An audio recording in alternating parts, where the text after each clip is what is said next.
Hello friends, and welcome back to my Pokemon Black 2 Nuzlocke. On the last episode, I believe we put that flying gym girl into the dumpster. Using the great efforts of Voodoo right here. What a great boy this man is. We're gonna level up Belle. Belle is going to be an invaluable member of the team. We've got a good physical splash special split going on now. What the fuck? It's spring?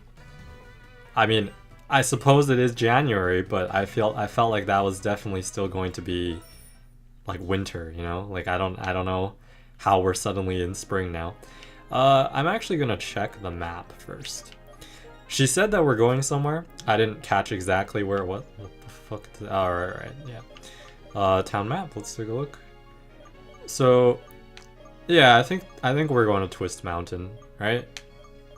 That makes some sense to me. Let's head towards Twist Mountain. Yeah, so the run's going really well now, actually. The B team has put in the finest of work. I'm very, very pleased with their progress, you know?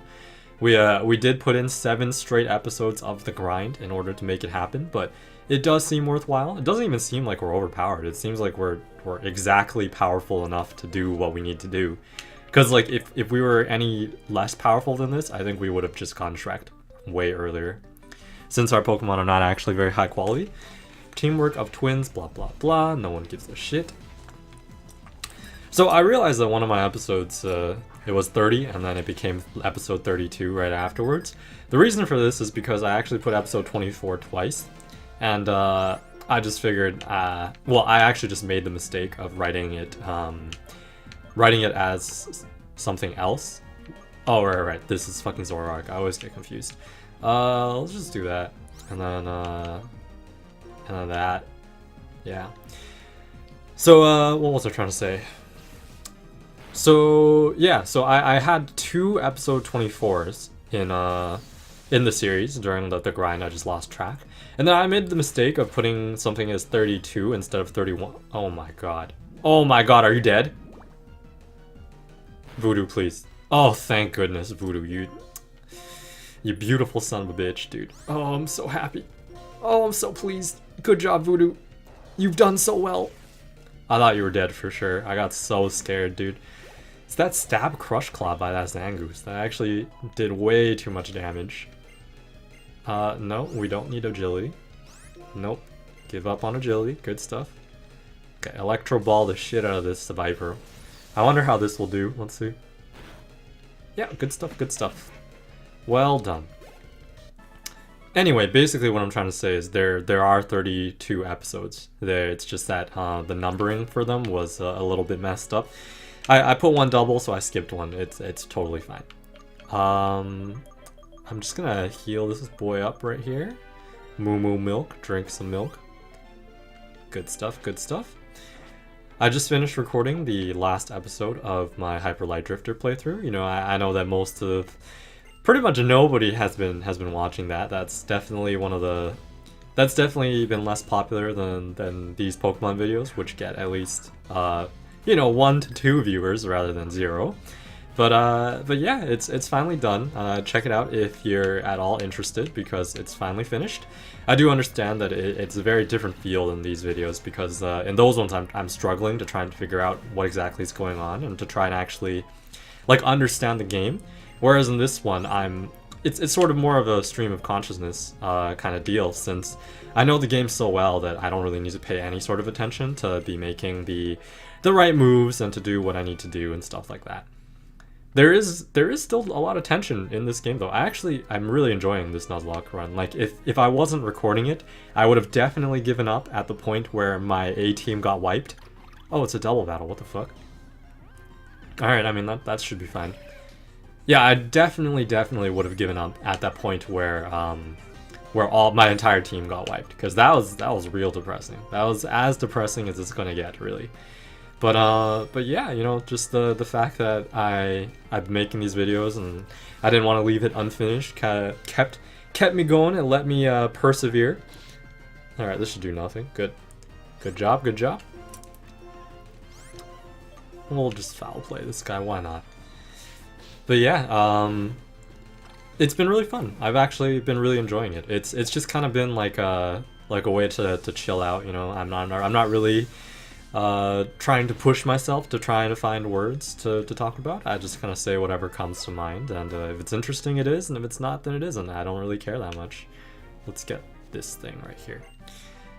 One thing I wish I could do though is like speak really articulately, like the well-seasoned speakers all do. I was watching this this short documentary. Well, it's not a documentary. It was basically just a university professor lecturing yesterday. It was posted in our documentaries, that's how I found it.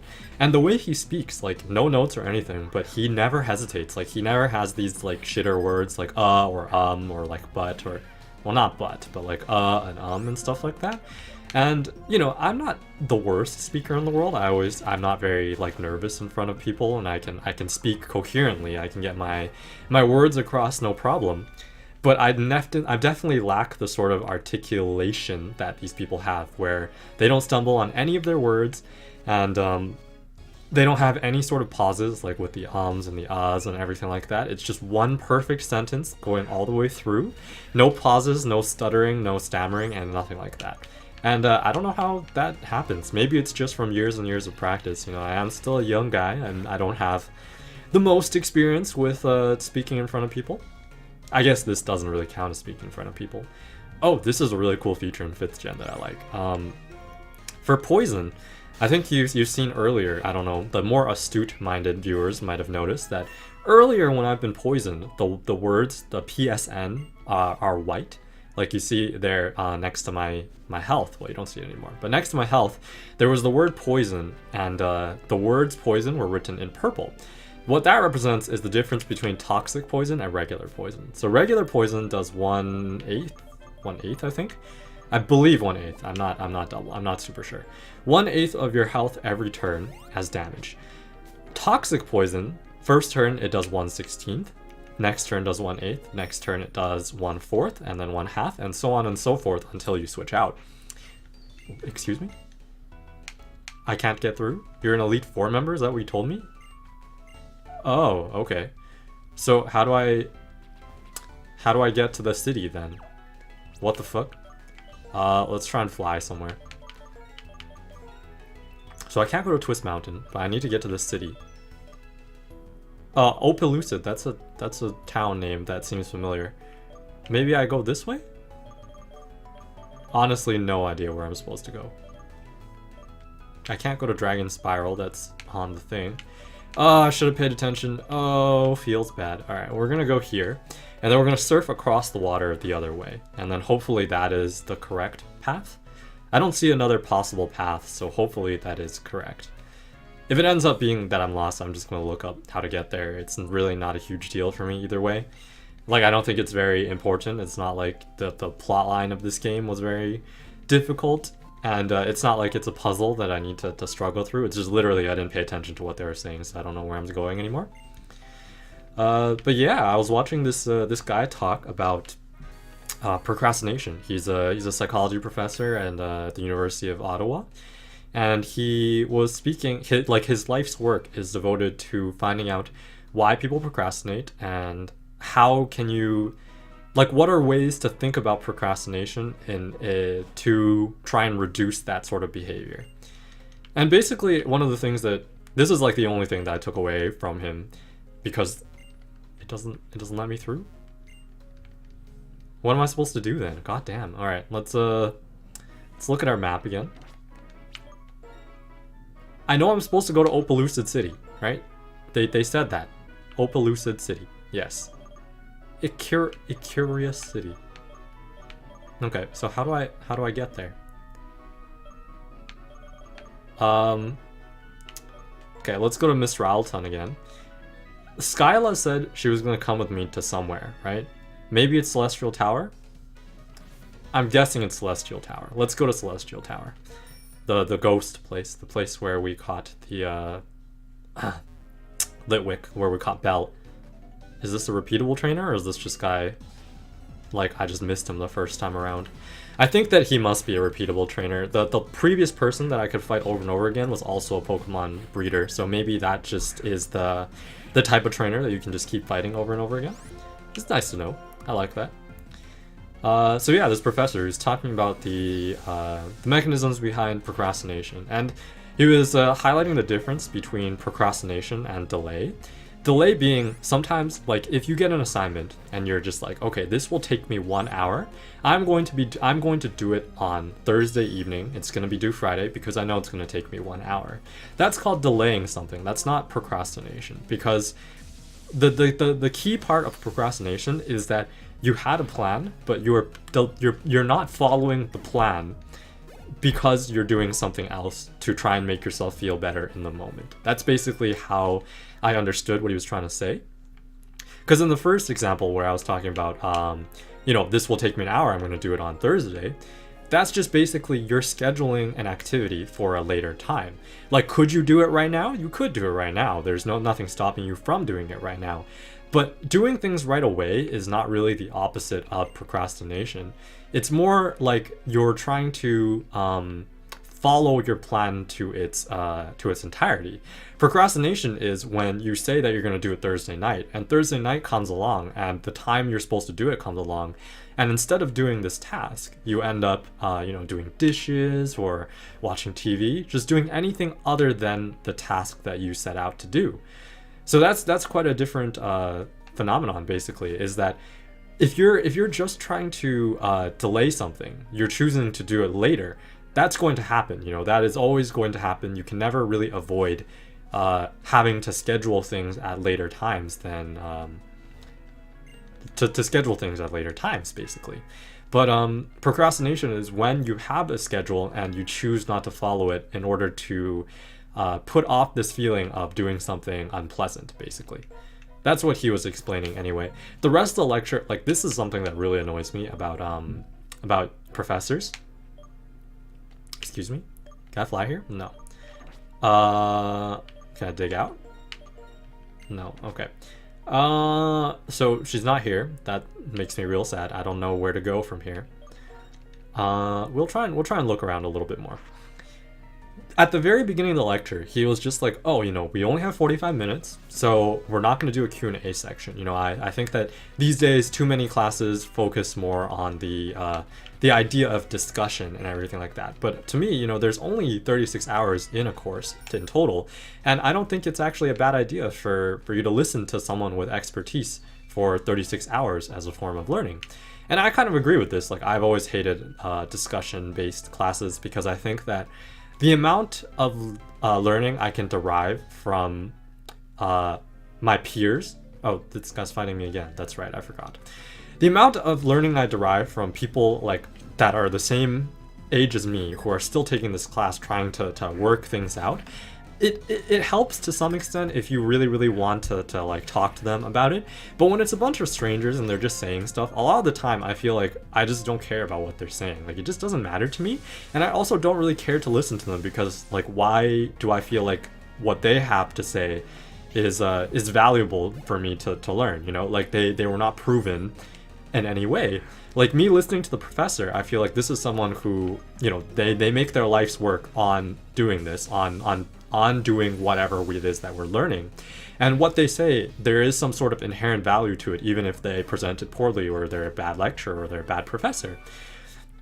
I think it's very, very rare that your peers can give you more in a class than what your professor can. Like, I think the value of discussion-based classes are when you yourself choose to participate, like choose to discuss like really intently about certain topics and stuff like that, because then you can better sort out how you feel about things in your own mind. But if you're not someone who is a big fan of that, like for me, for example, I'm not a big fan of that. I don't really care to share what I'm thinking or how I'm processing my learning with strangers. Like, I'll talk about it with my friends. And so I never really liked those sort of classes. I really much prefer the sort of traditional lectures where the professor just kind of talks at you, which is fine. But this guy went on like a 5-minute spiel about how he thinks that this is valuable and how things have been changing recently, and how he chooses to do it the old-fashioned way, and that's why there won't be like a big Q&A about like tangents and stuff like that at the end. And throughout the lecture, continuously, he kept speaking about unrelated topics. Like, of course, they are related to some extent. They're talking about like, oh, this is my colleague at this university who does work in this field, and the field is related to what he's talking about. But at the same time, like the amount of times that he mentioned his colleague in a different field, the total amount of time he spent talking about that is probably around 10 minutes. Like it was a ridiculous amount of time. He spent so long talking about it that I'm just like, you wasted the amount of time that they could have done for Q&A on just talking about like your friends and names and where they work and stuff like that. Nobody gives a shit about your friend in like the University of Washington or whatever like that. You know, we care about his results, about like what he actually accomplished, like what the point that you're trying to make, but we don't care that you're friends with him, and we don't care what university he came from. That means nothing, right?